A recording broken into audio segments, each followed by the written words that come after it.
Hey there YouTube, it's Double A Show back again, AydosBoss here. And we're looking at Vermintide today, aren't we, AusRicho? Yeah, we certainly are. So, you know, we picked this up, it's been out a little while now, but we thought we'd just do kind of just like a review on it and see, kind of a bit of a first thoughts type video, I think. I played through a couple of times. I played the beta for a little bit and I liked it quite a lot, but it's got that same kind of Left 4 Dead feel to it, and you'll see a lot through this kind of gameplay what I'm talking about, but it can get a bit tedious. You know, other than what I'm going through here at the moment, which is basically just, you know, your general items that you can equip against each one of the classes, there's not really a whole lot that you can do outside of that. You can kind of forge weapons together, which, you know, can create some pretty interesting things, but outside of that, it's, you know, there's no really exploration with this. I kind of expected this game would kind of have at least a mild version of exploration, but that doesn't really seem to be the case here. I mean, you've seen me play a little bit of this, AusRicho. What do you think? Yeah, like from what it looks like it's trying to achieve, I don't think it necessarily needs those things. It might just be one of those sort of, like, might just overcomplicate it a bit too much. Like, it looks like it's Left 4 Dead with a few more features in there, which, you know, it's easy to kind of drop in, play a couple of missions, not necessarily follow along with the story too much, and just drop back out if you choose to. Yeah, I do like that aspect of it. I think that being able to just jump in and out of games like this here, like at the moment I'm going to jump into this black powder mission, so this seems to be the way, you know, you kind of go up to this table and you select where you want to go, what you want to play, and it'll automatically find a party for you. So there's 5 classes. I jumped straight into this one, but you can see it's, you know, the graphics are nice. I think it's quite aesthetically pleasing as a game. Yeah, especially for how smooth it looks like it runs and matchmakes and everything like that. It seems pretty... Yeah, exactly. I mean, at the moment you'll see I'm about to go fight this kind of, I guess, like a boss style mob. It's kind of like, you know, huge vermin, which kind of, it's pretty hectic. But trying to fight this thing, as you'll see later, I play as the dwarf. But trying to fight this thing it's a real bitch. I'm not gonna lie. So that's more of a boss sort of thing, whereas the small I ones think just so. I mean, run. I haven't played enough to really understand how these boss fight things work. I haven't actually had the chance to play a dedicated boss, but I'm guessing this is just kind of like that one really intense mob that everyone's really got to focus on killing. Seems pretty cool how there's like friendly fire on, because he just wiped out some of his own, I guess, kin or something like that. Like just he did, yeah. Obviously, as a player, you don't actually you can't do that to other players. Yeah, you can't do that to friendlies. But yeah, here he's, you know, so aggressive that he does charges and things and will kill his own kind doing so. I think, which is quite good. This is kind of like this blocking system. You notice that at the moment I've got 2, so this is a larger mob. He's hit me so hard it's taking down both those shields. But what happens is they kind of regenerate. It's a little bit different. When I play the dwarf lady, you'll see how it kind of changes a little bit with that shielding system. But the shielding system you can use to also do a shove, and it will use one of the shields to shove mobs away. Yeah, so you can't just sit there. You don't just have to sit there shielding. You can actually use it to push mobs away from you as well, which really helps. So here I was trying to go for one of the objectives, which is the pick up the barrel, and I was trying to hit this thing and nothing was happening, and I was just like, what the hell? So I was like, maybe I've got to blow it up, I don't know what's going on. And then I found out just here that if you accidentally hit one of these barrels, it ignites it. So I'm like hitting away, and I look down and I'm like, oh shit. So I run off and I go into this chest because I know there's like vials of potion vials and other things. So you notice on the right, I've just had a potion for health, but you can also get a kind of like a tomes, which if you collect later on the other missions also kind of equate to die, which you roll for better items. Yep. That's kind of how you get your items. You know, pick up items in the actual game itself, which I thought was an interesting system, but I get where it's coming from. But you'll see here, I'm trying to get this barrel across the ship where the objective is. And this team I was playing with wasn't actually very good. They're kind of a bit all over the place. This was like opening day or like this was within a few hours of the actual game going live out of beta. Yeah, so these people might not have actually played the beta, which is why. Because if you bought it, you got the beta beforehand, which is what I did. But yeah, this particular class is kind of like the archer rogue kind of class. Yeah. After I played a few other classes, I found that this one actually destroys it damage-wise. It's way better. So here you can see I'm just kind of destroying them into little it's cubes. just I'm not even because the DPS, like the damage per second that this thing does, like the amount of like its attack speed is just through the roof. Yeah, I saw earlier on when you had the bow, you were just pretty much rapid firing that. Yeah, and obviously it doesn't do as much damage, but 2 of those you can shoot within, what, maybe half a second to a second, and that's 1 mob dead. The other thing is there's so many damn mobs that come into this, and yeah, it gets a little bit out of hand. But as you can see here, there's other things, so it's not like just that big kind of, you know, brawler thing, I'll call it, like that big mob. There's things like things that throw gas. There's assassins, which you'll see in a second, and there's also these like big armored mobs as well. So you'll see this guy, it was just over here a moment ago, this guy killed it, the dwarf killed it, but see there's a poison thrower over there, which I'm trying to hit at the moment. But you'll see that, yeah, it's kind of like these different mobs at different levels. If you let them kind of get the better of you, that's pretty much game over. Yeah. It's quite difficult to handle, and as you can see here, the dwarf just knocked you off. Pushed me off the edge for no reason.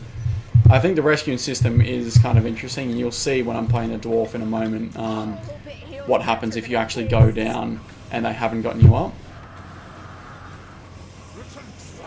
Yeah, it seems like they've taken like most of the positives from other games of a similar style and then added, you know, their own flair and their own skin to it, but also improved some features like the whole combat system looks pretty amazing. Seamless. Yeah. It does. It looks very, very seamless. I was very impressed with its day 1 release. I mean, this is what, as I was saying, the armored mob, but I'm finding out this is an assassin just absolutely destroying me. Yeah, similar to another class in Left 4 Dead. Exactly. Yeah. So it's got that same feeling with it, which is, you know, pretty interesting. Yeah, he's just laying into you. Laying into me, and you can see my health bar on the right there is just dropping rapidly. So while that's happening, you know, we all went down there, so got defeated. So I've just jumped through the cutscenes and everything, changed character, and now I'm on the dwarf. So I just came straight into this, and I'm like, I don't even know how to use this character yet. So I'm just here swinging away, like trying to get the hang of it. I've already dropped most of my health just from this one little fight, which I thought was a bit ridiculous. But yeah, it took a little while to get the hang of it, because obviously being the one with the shield, people kind of look for you to kind of tank it.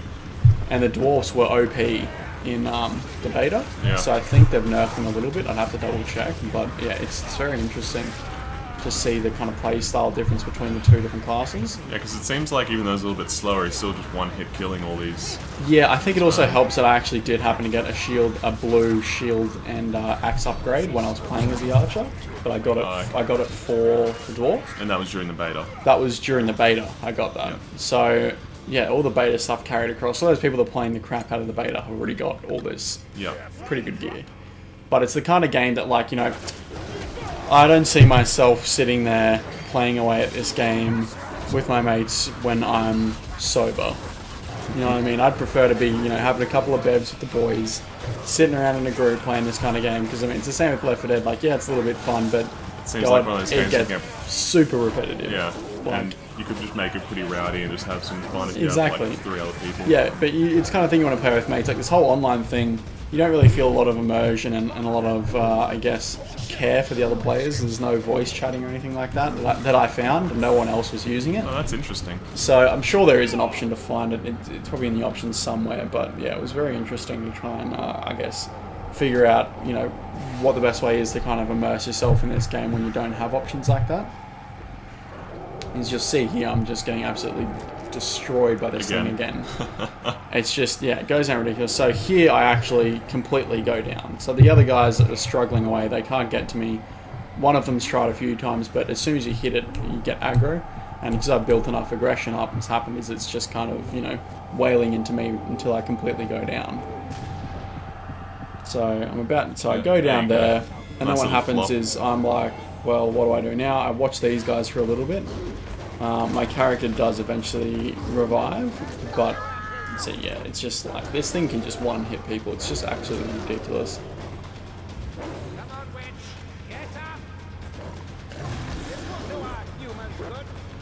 So the classes, as far as I know, there's this kind of like, you know, this guy here with like this shotgun Thunderblast type Thunderblast. Blunderbuss? Is it Blunderbuss? I think it's Blunderbuss. Blunderbuss, that's it, Blunderbuss. Thunderblast. I was thinking of World of Warcraft Thunderbluff, and I remember like the Turans always got those cool. I was like, Thunderbluss? Something like that. People that play WoW understand what I mean. Like the video if you know what I'm talking about. But yeah, so here we're just kind of like playing away, and then all of a sudden, so what you would have seen just then is that I was I was kind of across the map. I cut through a lot of the content. Took them a while to get to me, but I hit something and it's actually teleported us into this new realm. So, but this wasn't just me cutting to a new section. We completely teleported us to a new realm, which is this Grey Wizard's Tower, as per the objective in the top left that you can see there. So we're just trying to like, you know, sift through these mobs at the moment, trying to get to this objective as a team. But again, with that immersion that I think is lacking, where you can't actually speak to people, there's just no, like with games like this, you really sometimes have to plan what you're doing, I feel. Yeah, it just looks like it's kind of a co-op, but every man for himself. Like, I'll run over here and just take on these mobs. If I die, then, well, the rest of you guys are screwed because there's a huge boss running around. Yeah, exactly. Yeah. It's just like, I felt like, you know, it was like one guy just standing back on the bridge doing nothing, and I was like, whatever. So I've just cut ahead here, but this is basically where we started speaking to the Grey Wizard, grab some ammunition for the crossbow that I've got here. We've spoken to him, and we've got to protect these, I guess, I don't really know what you want to call them, but yeah, we're going to hold the Skaven off, or vermin off, from these kind of like 4 like these things here. It's like, I guess, what would you call that? I guess like an aura of some sort, or yeah, I don't even know really. Yeah, just tornado like of magical books. Tornado of tomes. So yeah, basically you got to hold them off from here. It's again, there's not really. I feel like it's just like this one huge thing to kill these, you know, rat people. You know? Yeah. So it's just like we'll progress through the map, we'll get wave after wave, we'll kill them, then we'll progress a bit further. Yeah. And we'll protect this, or like, you know, put these in there. Like, I appreciate they've tried to keep this as close as possible to the Warhammer lore. Yeah. But, man, like, there's a huge difference between guns and killing zombies, and then killing vermin with crossbows and swords and shields, you know what I mean? It's a very different feel. You don't really get that same kind of satisfying feeling from blowing off a zombie's head, you know what I mean? You're just kind of like hitting some rats. I mean, there's blood and stuff like that, but there's no real like decapitations or anything that I've really seen. The only thing I have seen is that with the archer and with his crossbows, that if you hit a mob and they're running against the wall, you actually pin them against the wall. Oh, okay. I thought that was really cool. Yeah. That was just a really weird thing. But here, this other mob that you just saw go down, you actually see a few more of those pop up. But what they do is they drag you off, and they actually get your character, and they push this pole up and hang your character. And if the rest of your team doesn't get to you quick enough, you'll hang to death. Just suspends you, and you exactly. can't move. It drags you off. You can't do anything.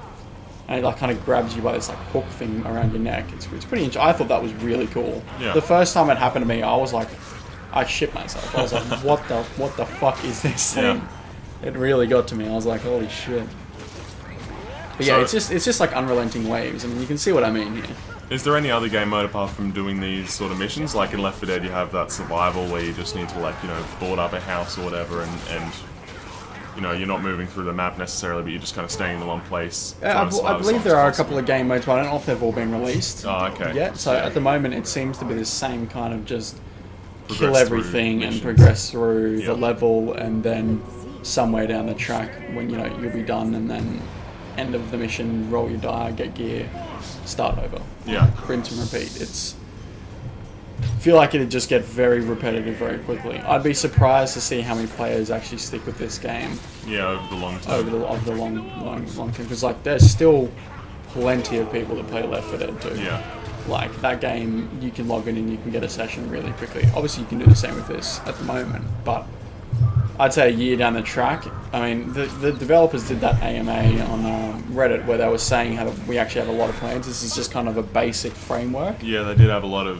which is why they're selling it so cheap. DLC plans, yeah, exactly. And but they were saying that the ideas for the future of this game are really, really big and expansive. Like I reckon if this turned into something where there's some form of exploration outside of just sitting in that inn, and some form of exploration and kind of, you know, adventuring through to whatever, maybe turning it into some kind of MMO, maybe a new version of Warhammer Online, because Warhammer Online didn't really go as well as they'd hoped, mainly because World of Warcraft kind of beat them to the punch. But yeah, I think it's a tricky one. So there's another one of those things I was telling you about. That seemed to go down pretty easily. Yeah, so at the moment I'm trying to find an excuse to use this bomb that I keep pulling out. So I'm just like, you know, I need some mobs, and I'm just like, I come out here, these guys all get dropped pretty quick by this knight looking dude, and I come around here, we're about to finish the level, and so I'm like, you know, where can I use the bomb? See these guys to the left, I'm like, oh, you're going down. Nice. Blow them apart. And then you kind of get in this caravan, roll up the thing, and then that's the end of the level. So it's essentially how they work, you know, that's kind of the long story cut short. But yeah, you know, victorious, and then it shows you this option where you can roll a certain amount of die. Or if you collect tomes in the game from boxes, you get more die to roll. So you can see here I got 1 tome clicker, so I get 1 tome die, which is a bonus die. Oh, okay. And you also get other die for completing the level. Yeah, and so from finishing it, you get a weapon, but then rolling the dice, you get a really cool weapon. So you see here I'm about to roll these dice. See on the right the multiple different things that I can unlock. So we'll roll the die. I do like this feature. It's pretty. I thought this was cool. It's very role-playing-esque. Yeah. So I got something basic for the Bright Wizard here. So the Bright Wizard's, you know, just the wizard class you saw before. So you can see that it's just just your basic stuff. So I go and equip this and have a look into that. So run back and have a look through this. So I can go into the Bright Wizard thing and equip that. But yeah, that's pretty much how the story works. I mean, it's not really much past that. So I mean, what do you think? Some last thoughts on this one, Richo? Looks like it has a lot of potential to kind of increase, even if it is just still a party game like Left 4 Dead. It looks like it does have a lot of potential to expand if they just get out some different game modes or differ up how the missions are played. I think. Yeah, I think that's probably a good point.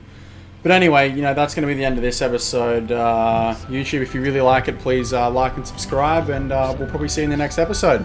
See you guys later. See ya.